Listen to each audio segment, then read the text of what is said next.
So this next panel is a very important one. This specifically, the topic of the cloud, it is not a finished discussion. Cybersecurity is not done. We haven't figured it out. It's not complete. It's incredibly complicated, and we have a lot of great folks here who are going to help us learn more about it, know what to be conscious of, know what to pay attention to. And for that, we have an excellent moderator, friend of ours, really kind of thought leader in the space in New Jersey. If you don't know Jim, please meet him after the panel as well. But a little bit on Jim. So he's the VP of Data Privacy, Investigations, and Security at Porzio Compliance Services. Jim has more than 25 years of experience in the U.S. Secret Service, including serving as the special agent in charge of the Newark field office. We were just talking about what it's like to be a child of a Secret Service agent and with the technology that you have in place today. So just be glad you're not Jim's child. Jim now leverages his experience and expertise to counsel and advise clients on matters of information and physical security, data protection, compliance, privacy, and incident response planning. Please join me in welcoming Jim Attola, who is going to introduce you to the rest of our panelists. Thank you.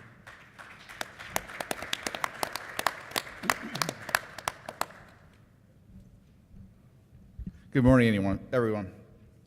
So we've got a terrific panel. First of all, Rashad, thank you for the introduction. I think Domain is one of our partners that we work with, and it's great to be invited. So I'm going to introduce our panel members. I'm going to start with Thomas DeMeo here. Thomas is the Director of IT Risk Advisory Services for PKF O'Connor Davies LLP. That's an accounting firm because I used to work in an accounting firm, so I know. Mike Garrity. Mike is the Chief Information Security Officer of State of New Jersey and Director of the New Jersey Cybersecurity and Communications Integration Cell. And you'll hear us talk about it as JKick. Okay? Chris Laskrzyjewski. Did I get that one right? Perfect. All right, nailed it. It took me about 10 times to say that over and over and over again. That's why I asked you not to mispronounce my last name. I'll get your last name at some point in time. Chris is the Director of Engineering, Domain Computer Services, and Stu Smith is the VP for Business Development, Business Machine Technologies as well. So at Business Machine Technologies. So our panel, we had a bit of time to kind of talk about how we wanted to frame this subject. And the way that I kind of like to run our panel or moderate the panel is I think of it as kind of, we're out here on the soccer field, and I throw the ball out here, I kick it, they kick it to each other, and everybody gets to kick the ball a little bit and tell them about themselves and about the businesses they have and sort of the problems they encounter with clients. So if anybody kicks the ball out of bounds or tries to hog the ball, I'll make sure I go in and take the ball away from them and let somebody else kick it. So now that we have the ground rules here, gentlemen, one of the things I'd like to talk about really is the migration to the cloud, really according to business operations, because every business really has to figure out, how are they going to take that critical business data, and how are they going to use that through their operations? How are they going to protect it? So we'll be talking about threats and vulnerabilities of cybersecurity. We talk about incident response planning and business continuity, which is a huge part of protecting information where it is and how it's secured. And of course, then we'll talk about some data privacy and compliance issues. So I'm just going to start with Thomas on my left because he's closest to me. So in general, Thomas, what are some of the advantages and the disadvantages from a business process owner and a security standpoint when it comes to migrating to the cloud? Okay. So when any organization, moves to the cloud, I think it all has to start with looking at your internal processes internally, right? Trying to figure out what makes sense to move, what doesn't make sense to move.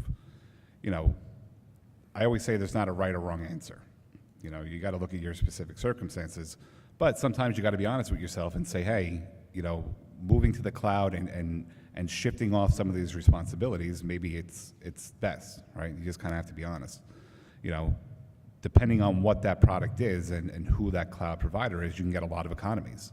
You can get security that realistically, you would never be able to afford internally. I mean, even us as a firm, when we decided to shift to Office 365, we had to be honest with ourselves and say, look, yes, we could spend all this money and have all this redundancy and do all these great things, but when it comes to availability, when it comes to security, Microsoft could probably do it better, right? So, I think you have to look at the use case and then who that vendor is and how that's really going to fit into your picture. So I guess that's the question is, is it, at a certain point it's convenient, right, for you not to have to manage this every day internally. But I guess I'm going to kick it probably to Mike. Is this the best, really, is this the best choice for every business? Should every business be doing this or not? I'll answer that as it depends. So if you think of the fundamental purpose of information technology is to allow the business to carry out its strategy and meet its business goals and objectives. Sometimes that may mean keeping your IT processes and systems on-prem, and in other cases it may mean moving them to the cloud if that's the appropriate purpose of IT. For instance, if you don't have an IT staff to maintain infrastructure, perhaps the cloud is best for you. If you treat IT, especially things like mail and calendaring and stuff like that, as commodities, and it doesn't necessarily support the core goals of your business, that's also something that you may want to move to the cloud or have somebody else manage that for you. So as a business process and a business decision, it just may make sense if you may not have that type of expertise inside your organization. You may not even want to have the capital outlay, right, of the hardware, the software to manage that. Chris, from an engineering perspective, right? We don't want to go too far into the technical weeds, but is this something that makes sense from an IT and an information security perspective? That's a really good question. I mean, based on the recent studies that I follow pretty much all the time, over 70% of businesses these days have some sort of cloud platform and using essentially some services of the cloud. But when you talk about the cloud, there are so many things that you like. What is really the cloud, right? Meaning that there's so many type of clouds that I think we need to understand. I mean, Office 365, it's fairly easy to understand. Meaning it's just Exchange server hosted by Microsoft. And essentially what you don't have to do, you don't have to maintain that Exchange server. But let's say if you go with Azure, what you're getting is you're getting computing and memory, essentially storage from Microsoft, but you still have to maintain and understand the operating system that is running on the top of that. So with that, you're not necessarily getting rid of, you still need to patch all of that, right? You still need to maintain a certain level of security posture that is still on you. So just cloud is not fixing. Cloud is not for if you don't have IT department and you don't want to have it. Getting cloud doesn't mean that you're going to accomplish that. So right. Just to follow up on that, I'm sorry, I didn't mean to interrupt you. Please go. But so if I just push my data to the cloud, I don't have to worry about it. I don't have to maintain it. It's just plug and play. See you later. Thanks. Let me go do something else. I wish there was a cloud like that, right? But I'm not aware of cloud like that yet. So, I mean, again, there's so many good reasons to go to the cloud. And again, if you're a 20, 30 people, company, getting your own Exchange server probably doesn't make any sense, right?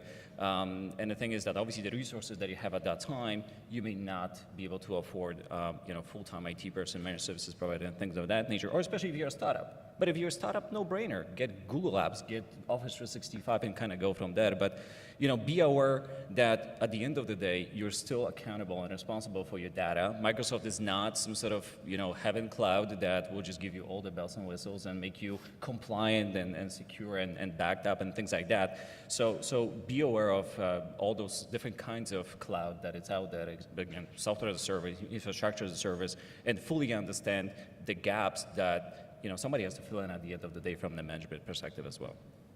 Thank you. So Stu, you got to clean up on this question, right? Okay. So what type of cloud should I move to? Should I have some responsibilities, some servers on premise? Should I, is there a good mix that you recommend for businesses? And I hear this, hey, we're on premise, but we're also on the cloud, and Right.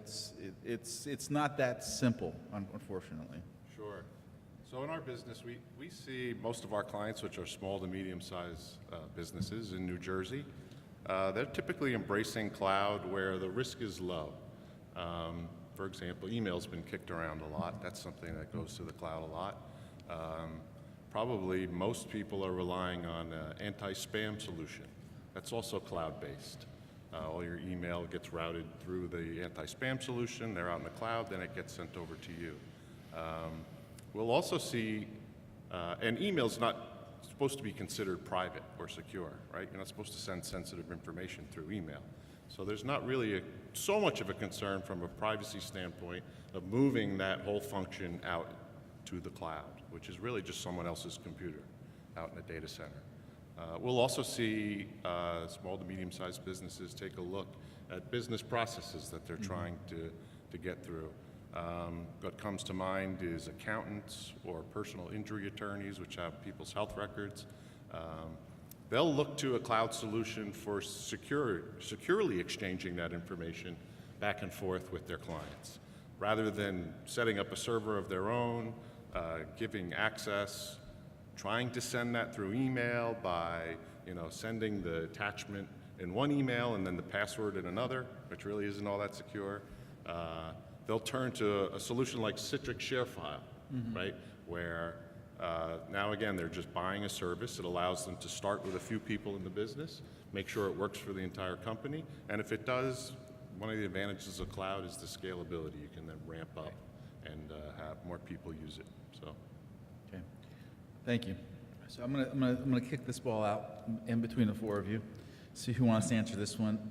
When it comes to threats, vulnerabilities, and cybersecurity, is your data and processes more secure in the cloud when managed by someone outside your business? yeah, I would say again, I'll jump on that. We'll go back this way. I think for smaller organizations, absolutely. You don't have the staff. You can't afford to have an engineering expert, a security expert to keep track of these things. So by turning to the cloud, you're typically turning to a purpose-built solution that has been engineered from the ground up to do what it's designed to do and do it securely. So for small organizations, yes. For larger organizations that have those resources available to them, they'll probably take a look at more of a mix. Okay. I'm going to take a different perspective. So, just because it's in the cloud doesn't mean it's secure, period, right? You got to understand who that cloud provider is. How mature are they, right? How do they understand security? I mean, we do vulnerability assessments, risk assessments for cloud providers all the time, or I do it on behalf of companies that want to use a cloud provider and they want me to assess whether or not that provider is actually secure. And a lot of times they're not, right? A lot of times they don't have the processes or they're not being audited, So you have to understand who that cloud provider is. You have to do your due diligence, right? That is the key thing, okay? The cloud is no panacea. I mean, yes, certain cloud providers will have security like a Microsoft, but I see a lot of startups that, only exist because of the cloud. And you have these small teams building these big operations going at a furious pace, and the controls just really aren't there. So, take the cloud with a grain of salt, but just do your due diligence. It has a lot of great aspects, but do your due diligence. So Tom, from an accounting and audit perspective, what type of certifications or, Sure. standard that would you say, from a SOC perspective or what have you, right? Yeah, so most of your cloud providers at this point, especially in the US, you should expect them to have something called the Service Organization Control Report, a SOC report 2, right?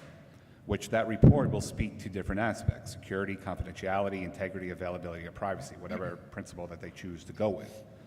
The key thing I always tell our clients and individuals that we're speaking to is don't get caught up in this terminology of SOC certification. I'm SOC certified. That means nothing, right? There's no such thing, all right?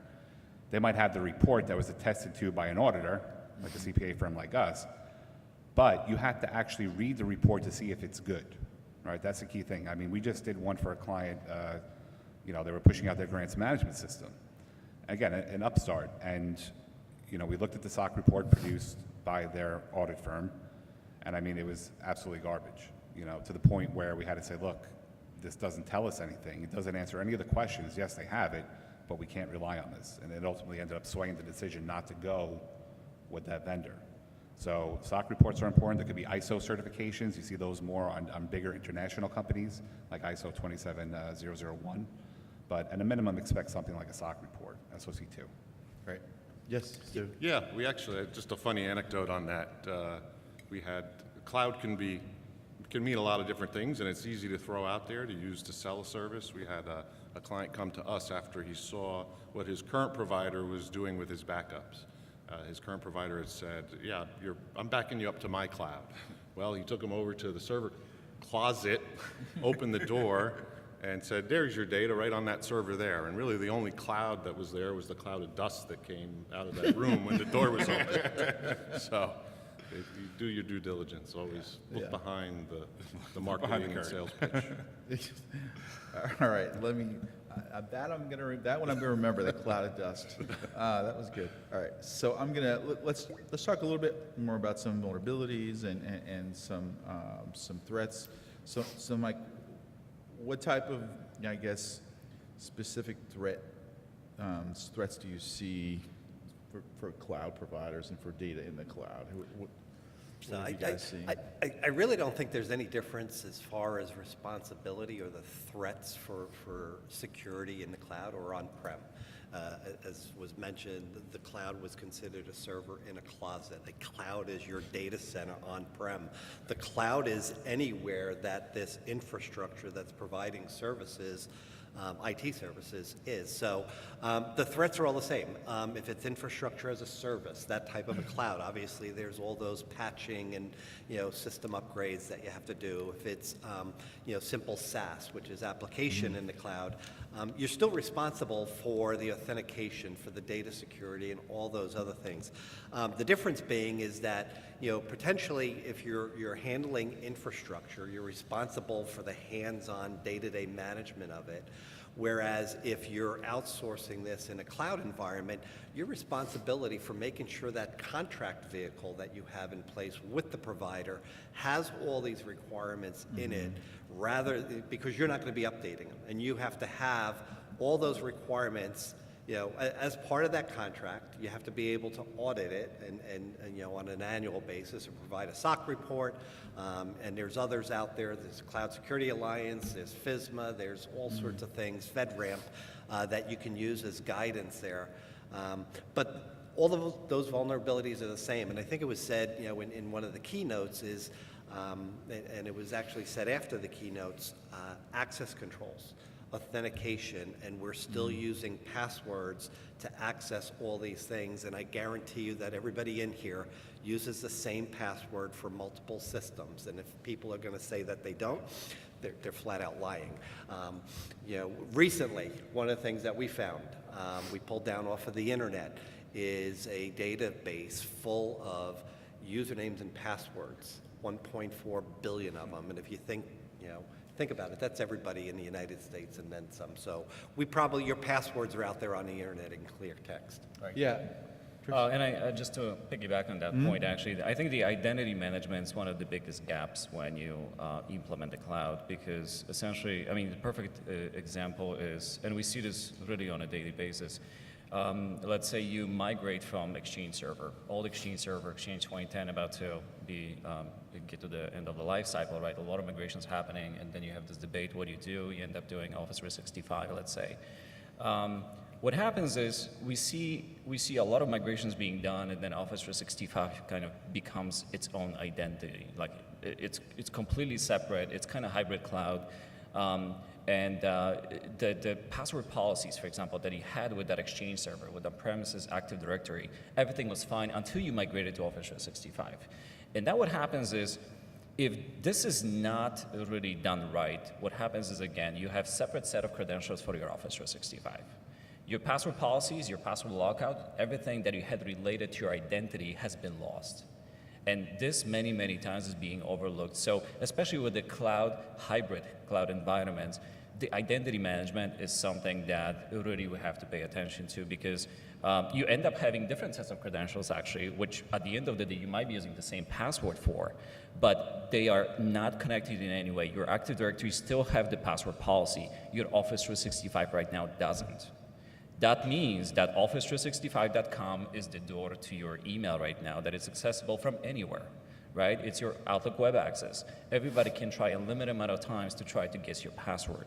So simple stuff, AD connector from Azure, right? Putting your Active Directory with Azure and just linking that to Office 365, applying the same password policy, you're good.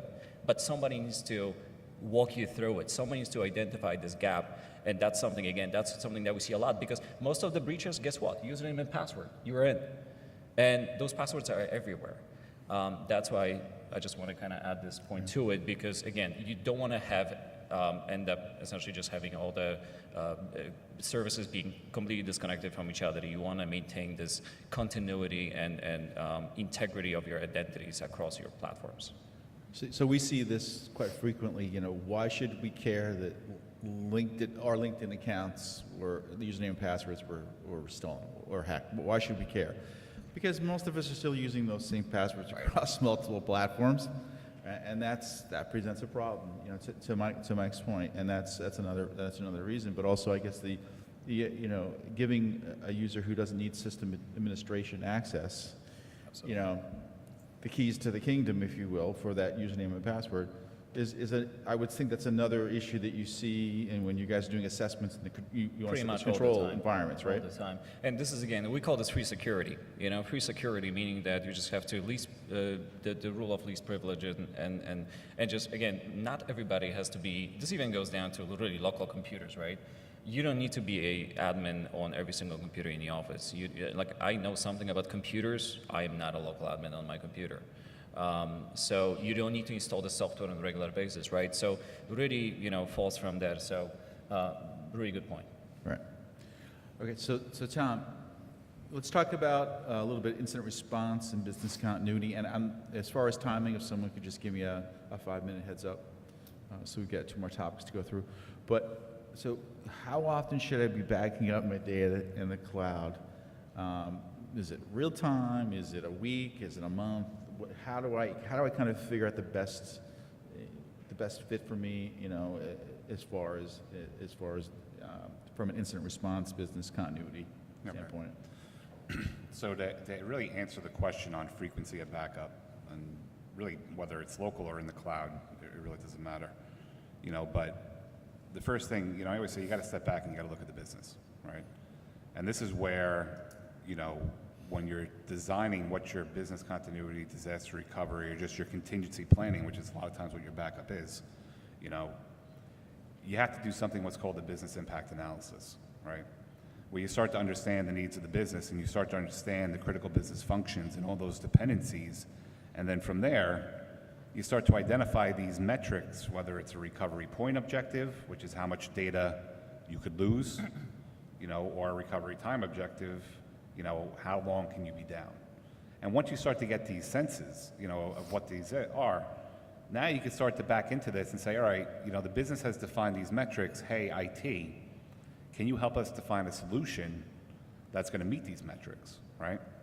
And then from that, you can start to determine, do I want real-time replication? Are these specific functions that critical? Are we an e-commerce site where we can't have that downtime, or we need that really point-in-time recovery? Or, it's okay that we're down for a week. So there's really no right or wrong answer. You have to analyze your business and make those determinations based on your specific needs. Mike, we talked about this earlier, right? Sometimes when we're talking about business continuity, I think low tech, and I've seen this even during Sandy, right? Low tech sometimes is going to be the answer to that question, right? I'm not going to say it's typewriters and paper, but sometimes for businesses, they have to revert to some physical piece of information to help their business processes continue to serve clients, right? Short of that, let's not go into that area. Short of that, in a cloud environment, what type of recommendations or do you think is appropriate for businesses from a business continuity standpoint? So I think, I'm going to agree with what Tom said. You do the business impact assessment. Depending on how critical that data is or how critical that system is really going to define how frequently you back it up. If it's not critical, you're not going to spend all that money trying to back it up. We talk about real-time replication. I was CIO at the National Center for Missing and Exploited Children. Our data was missing and exploited children. We replicated across data centers every 15 minutes. Not only the data, but the systems, okay, the virtual machines and stuff, because it was that important. However, there's other parts of the business that weren't as important. And so those backup strategies, the continuity strategies were a bit different depending on the business processes in place. Right. And for what, I guess, what metric can a business use in a business impact, assessment or analysis to kind of quantify that, Chris? I mean, are there some metrics out there that we can apply? I think a lot of good things were said about that, meaning that what we do for our clients is we do identify critical data. We want to have this conversation with executives, and we want to understand how long can you be down, or how long are you okay with not having access to this data, right? So, I mean, there's what we, especially with the hybrid cloud setups and with AWS or Azure, whatever the case might be, we love actually using cloud as a disaster recovery sites because they are quick to set up, fairly cheap if it's actually not being used because they charge you for the uptime, right? So using cloud, because it's so flexible, again, fairly reasonable if you use it as a DR site, that makes a lot of sense. But identifying critical data by all means, understanding your RTO and RPO, those are really the critical metrics. But it's not us techies understanding that, but somebody, the C-level guys have to sign up on this, because when things happen, you don't want to have this conversation. You don't want to be getting calls like, why I'm not up and running yet, right? And this happens pretty much all the time, even though we had those conversations, that happens all the time. So understanding that, and I think that this is why it's so important to have a, CIO, CISO, having those regular conversations with you. And trying to understand, not just throwing the term RTO, explain what that means. Explain what RTO is, by the way, for each platform that you run. Let's say, what is your RTO for your email? It's probably going to be different than your file server.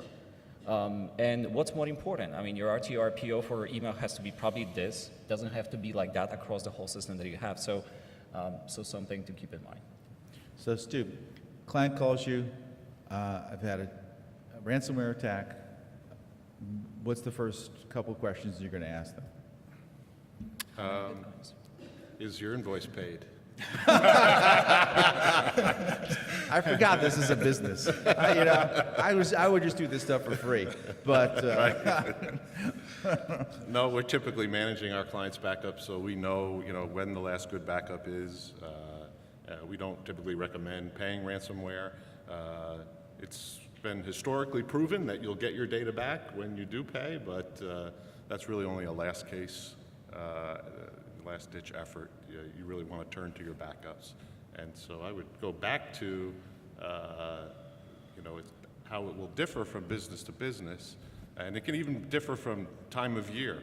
A tax shop in summer is going to have a different, need to be recovering quickly than one in the middle of tax season, right? So they're going to want to spend the money. You wouldn't want to lose a day's worth of all that hard work and effort. It could cost you so much more than just what a good backup scheme is. yeah, from working in accounting for a few years, you do not want to have an attack during busy season. No. It is, accountants complain, right, for the entire 2.5, 3 months. It's busy season, and you say, we're busy all the time. You guys are just busy for a couple of months. But, that's the most vulnerable, at that point, that's the most vulnerable time to attack a business. And oftentimes what we're seeing, right, are these threat actors are getting into your environment, right? They're seeing what your critical business processes are. They understand your business, and they're attacking you at the most critical time, Yeah. right? So it's one of these, it's really, you're up against it, but.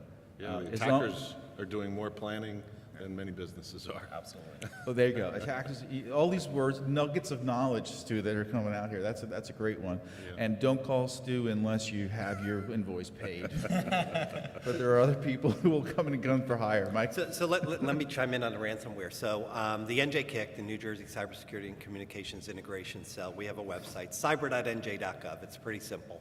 On the page, we've got profiles of about 210 variants of ransomware.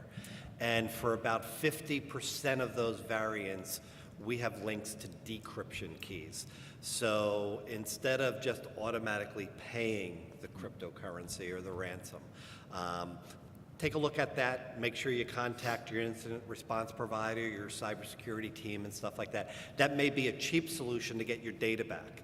However, even if you get your data back with the decryption key, you still have the vulnerability that was used to allow for the ransomware to enter your system, whether that be phishing email, remote desktop protocol ports, or those types of things, and you'll have to remediate those at some point. Yeah, and again, I want to thank JKick for their help. This week we had a client who had a ransomware attack, and I sent an email to Chris K. Basically, our client taking a screenshot of the ransomware note, if you will, or message, sent it to Chris. Chris got back to me short order and said, look, we think it's this. There is no Decryption key. there's no free decryption key, right? There's no, so that puts you in a different situation. So to me, that was very helpful to have a piece of intelligence that I could tell the client, this is, you're in the worst possible, scenario as it is right now. But JKick, I'm a big proponent of JKick, so I would definitely reach out to them again if I had an issue. So let's talk a little bit about data privacy and compliance. I think if you haven't heard the 4 letters GDPR, then you probably should start listening now, especially if you're doing work in the European Union or have data, folks in the European Union. So, Tom, I'm going to start with you. Do you think from a compliance perspective, for GDPR, first of all, I'll let you talk a little bit about it. Is how complicated have your engagements been when clients are asking you about the cloud and GDPR? Okay, so first, just set the stage. GDPR, what is it, right? This global data, general data privacy regulation.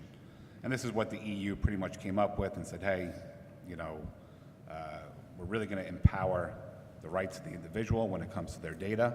And hey, this isn't just going to affect operations in the EU, it's going to affect anyone that's touching EU resident data, period, wherever you are in the world, under certain criteria, right? If you're offering goods and services or you're profiling, you're going to be impacted by GDPR.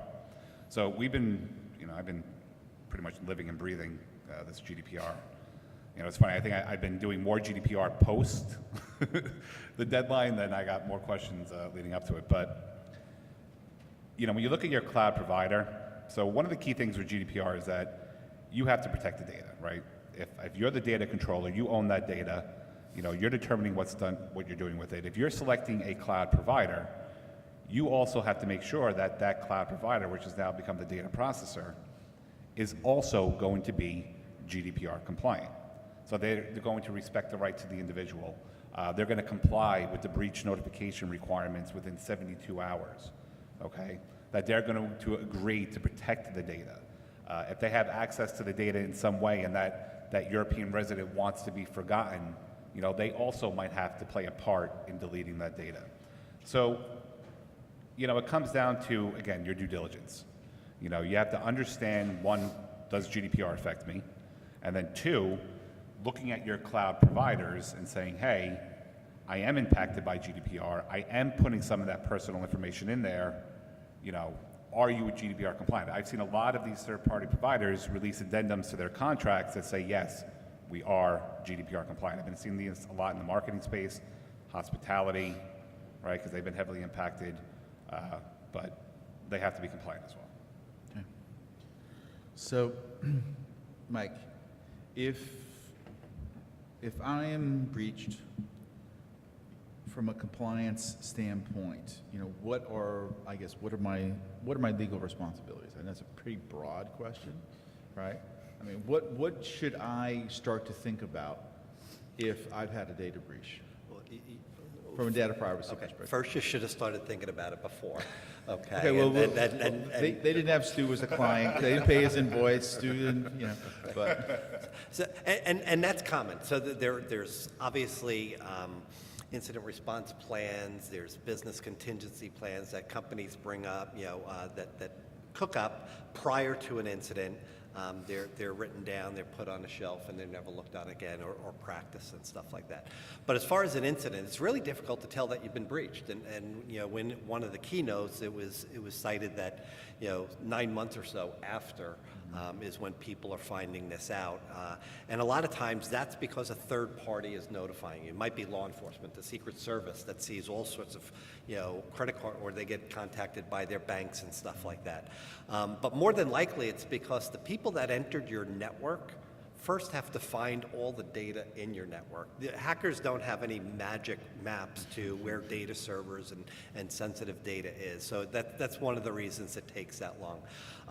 But some of the things that you obviously need to do is detect, identify, contain the breach, and then you can start on all the recovery and the response, the mitigation, and the recovery of the data. Right, and that's a NIST framework for the most part. Yeah, pretty much. Yeah. That kind of helps. That kind of gets you started. And I know one of the previous speakers spoke about that. So I think that's still it's surviving, and that methodology still kind of remains. It's almost like a cyclical, type of a framework to keep on looking at your threats and vulnerabilities. And Jim, so I think some of the things that really are important here, it's not just an IT issue. You've got to have crisis communications. You've got to have HR, because it's not only going to be the data of your customers, it's going to be the data of your employees. And then your employees are also going to be asked as they exit buildings, from the press or others, how to handle that. If you're a retailer, you're going to have customers come up to the sales clerks and ask them questions about that. So you've got shareholders, how are you going to communicate those? And obviously your legal team and the response team from a forensics perspective. So there's all sorts of dimensions to this that have to be thought about previously, because if you get caught without doing those and practicing those ahead of time, then really what you're doing is going to be sharing business cards during the time of a crisis and not have that working relationship. So Chris, the client has a data breach, or actually a ransomware attack, and is that a data breach? Or reporting that as a breach? When do we have to report that the data has been gone? Do we really know when somebody's ransomware? Right. This is like the $1 million question, right? When is a data breach a data breach? Well, what if it's a ransomware?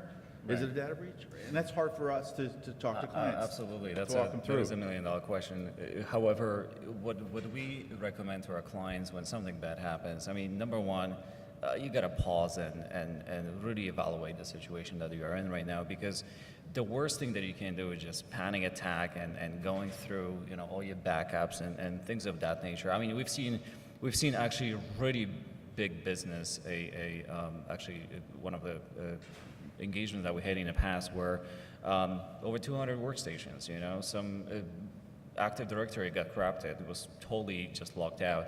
And clients just decided on their own, just started putting new Active Directory domain, and without fully understanding that now I need to join all those computers to my domain. It's such a huge downtime created because you just didn't think about what you're gonna do next. So just pause, see what's going on, see if your backups are good. If your backups are good, maybe you don't have to pay the ransom, right? Hopefully you have some backups, right? Evaluate all your options. Maybe you have those documents in different places.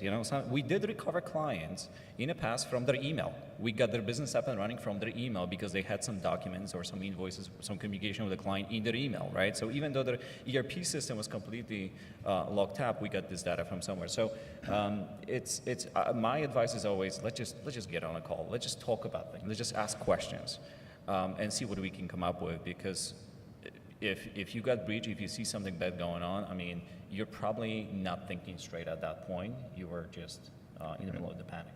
So Stu, our business has clients in 40 different states, and we have healthcare information. I forgot to throw that one in there. You know, again, should that, first of all, how do we counsel clients, you know, as far as all the state reporting? Because every state has its own reporting requirements for data privacy and cybersecurity, and of course HIPAA is an overarching, regulation. So if I move all my stuff to the cloud, isn't that going to help me with compliance? Yeah, again, it can help you if the controls that are in place at the cloud provider are a lot better than what you could do on your own. But at the same time, if you have poor password management policies, or if your staff is not educated to spot, not just educated on phishing attempts, but kind of regularly tested so that they're really looking at their inbox very vigilantly, they can give away that information very easily, no matter where it is, whether it was on-premise or in the cloud. We had a client that was phished. It was his biggest client, sent him an email with a document, said, I need you to open this. He doesn't usually get that from that client, but it's his biggest client. It's a busy day. He opened it up, took him to a website, looked just like his Outlook login. He gave his credentials to a hacker. And he was using Office 365 for his email. So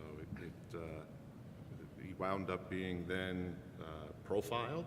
Basically, what were the transfer codes for bank accounts and so on, do large transfers, and the hackers crafted this perfect email, and he wound up transferring over $1 million to a Chinese bank.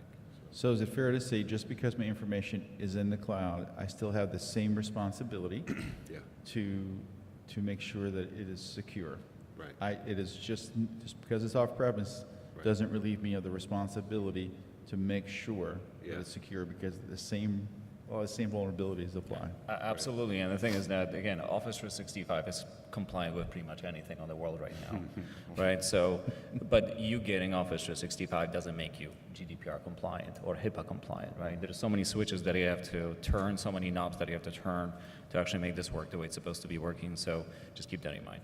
Right, and the key thing too is, if there is a breach in that cloud provider, and it's your data, you own the responsibility of reaching out to your customers and saying, hey, look, we had a breach. It's not the cloud provider unless you have some sort of contractual provision in there. Because at the end of the day, you always have to remember, especially if you're on a client server-side model, your customers came to you and entrusted you with that data. If you chose a certain cloud provider, that's kind of on you. You have to make sure you've done the due diligence. So ultimately, those reporting obligations fall back to you, right? So why not just push everything up to Amazon? Let them take care of it. Because they're the best company in the world, right? They can do this, right? You're still responsible for the data in Amazon. Amazon's not responsible for the security controls that you implement. They're responsible for their platform. All those other controls, the authentication mechanisms, all of those things, you're still responsible. Turning on encryption. So a lot of people use Salesforce and they put sensitive data in there, and Salesforce will tell you that, they provide encryption, but you've got to turn it on. And when you turn that on, you've got to pay an extra fee in many cases. So those are the things that a lot of people don't see when they read the contract terms. And those contracts are very difficult to read. There should be a PhD course just for trying to figure out how much it's going to actually cost you to move to the cloud over time, but all the different switches and options that are available. And to that point, Amazon is a perfect example.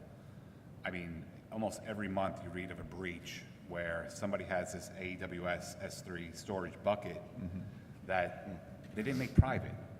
So it was actually exposed to the world with all this data in it because they didn't configure it correctly. It's not that Amazon, it's not their fault, it's just that it wasn't configured correctly. Has anybody tried to ever call Amazon on one of these issues? Yes. You might get a phone call back. you know, but I mean, how does that usually go? So they're actually, and we do it from a law enforcement perspective. Right, So exactly. they're law enforcement contacts. But it's not like you have a customer service rep that, you know, you may have with a smaller company. So yeah, it's going to be a bit more difficult. Same thing with Google or anybody else. Everything's handled through email or other contact methods. All right, I'm gonna open up to the floor. We've got about, this goes to, yeah, we've got about 15 minutes, 10, 15. Okay, so I'm gonna open up to the floor. If anybody has any questions, please feel free to kick the ball to any of our panelists. Yes, sir. I would ask a question about, like, with all the cloud providers out there, is there common backups that they provide for you, or how do the backups work with all these different cloud providers? Is it systematic, or is it just completely wild west? Can everybody hear that question? So regarding the backups, is it systematic? Is it uniform? Is that, okay. Any one of you guys want to handle that one? Go ahead. I think it's going to vary by cloud provider, and they're going to have a lot of different options. You know, the frequency that you back up, how far you can go back in time. The more data that you're able to go and retrieve from the past is the more storage space you're then using from the provider. So that's going to cost you more in that case. So I would think every cloud provider probably has infinite options to do backups of your data with them. It's just a matter of configuring what's right, again, for your business. Do you ever need to find data from a year ago? Is that really ever important? Right.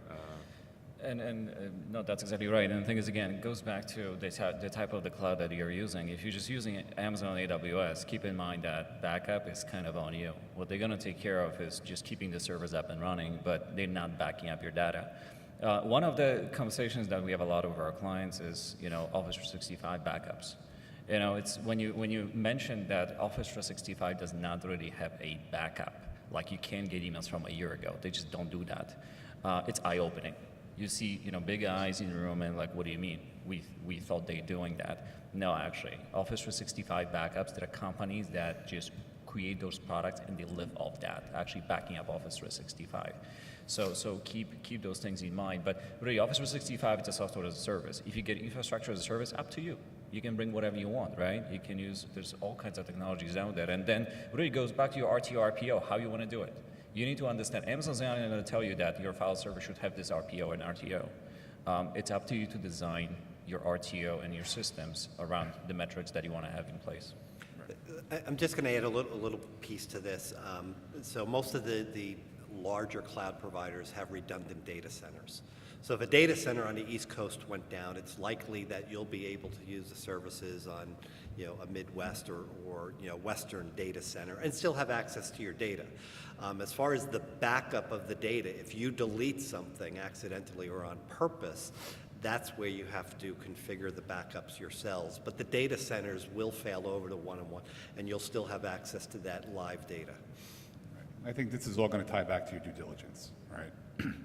Being clear on who's responsible for what and what you actually need to configure, or if as part of that contract, because it is a software as a service, you know, depending on who it is, they're handling it. Okay. Next By the way, question. I'm sorry. We have microphones now, by the way, too. So if you have a question, you have Gene at the back who has a microphone, and I have a microphone up here as well. So a follow-up point to this, backups. You know, so you talked about backups, and then Mike, you had brought up redundancy between data centers, meaning the data centers can have redundancy. You got to pay for it too, which is very important. By the way, 95% of people who are on Amazon are in one data center. Right. So that means only 5% of people will fail over to the Midwest. Right. If they're, but you have to pay for it. You have to know you have to pay for it first, and then you have to pay for it. So the question is this: redundancy, or having the ability to replicate. Somebody, I think you were talking about replicating virtual machines when you were at that other organizations. Using the cloud for redundancy. Number one, is redundancy assumed? Number two, if it isn't assumed, how can you truly find out how redundant your provider is? Are they just going to let you know? Are they going to tell you, by the way, we have redundancies everywhere, or will that be private information?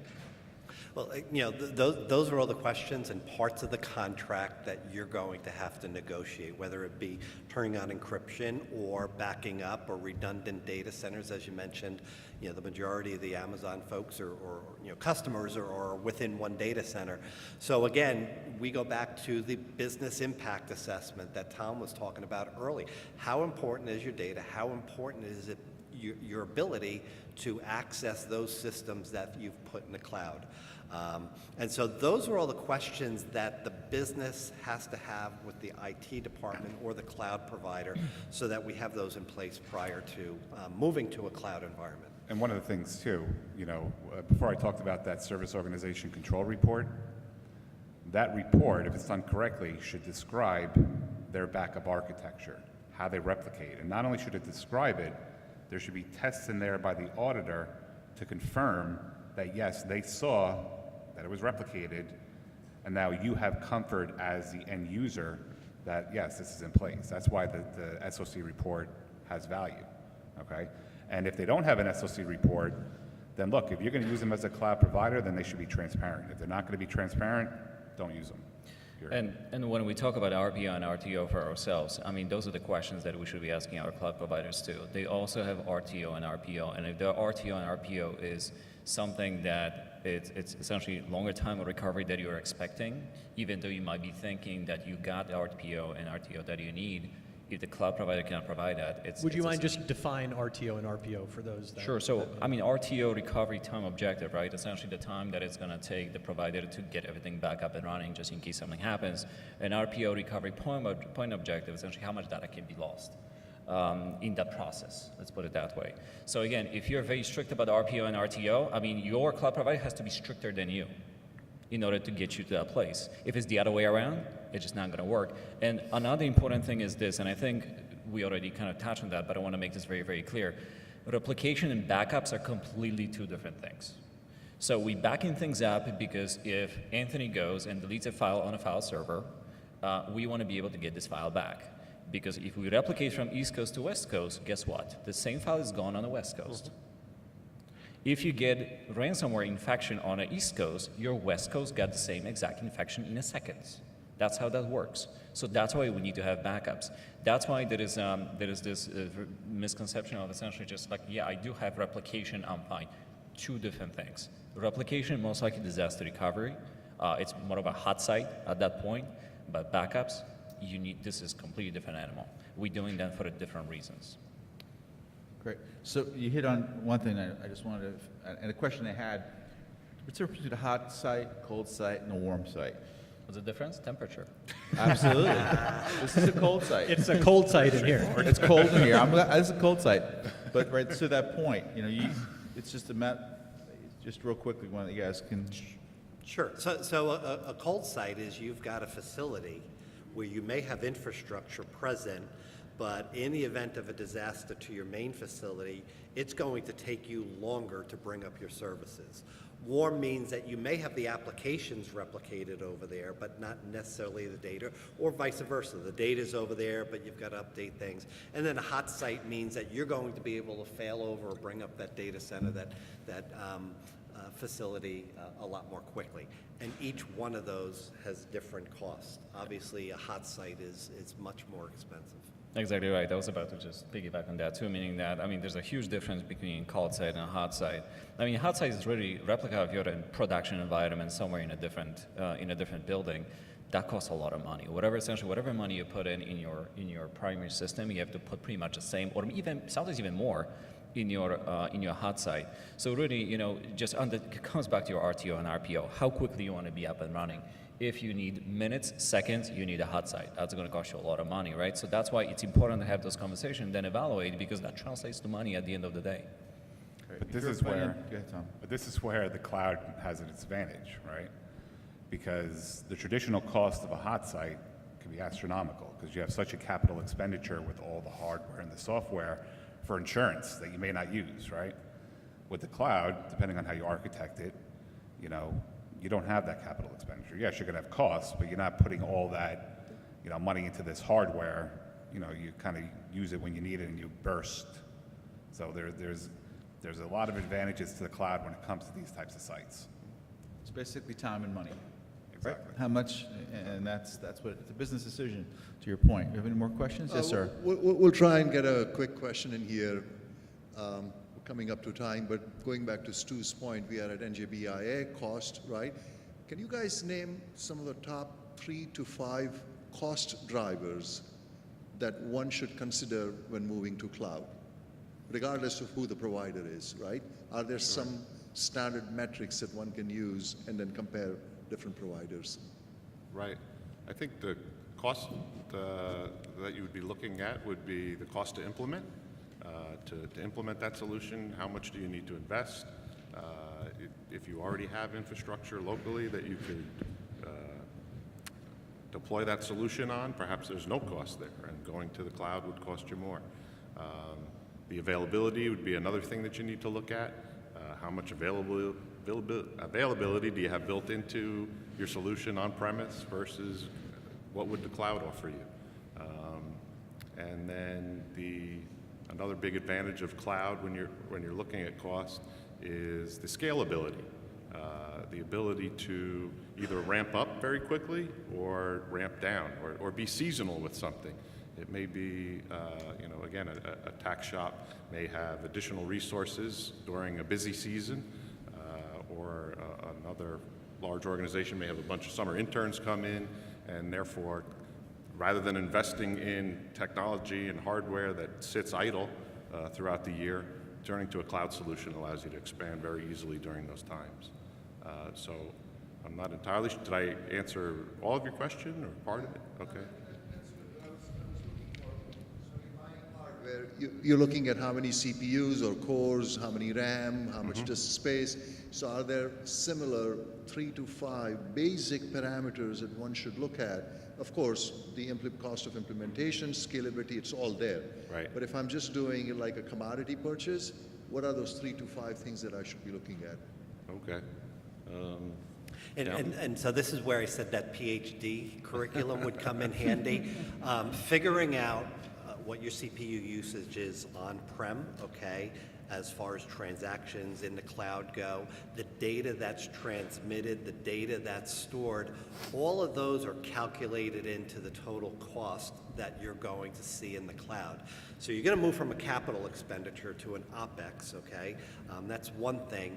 But that OpEx over time may actually cost more than being able to do the CapEx type of replacement systems or replenishment after so many years. So it's really difficult, and you got to look at your business, all the data that's going to be transmitted, how many customers you have. In some cases, it's going to make sense. In other cases, it's not.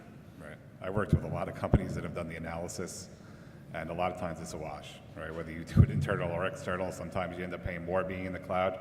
Sometimes it's less, but a lot of times it's not a material number. That's where you really got to look at the operational benefits and those types of things.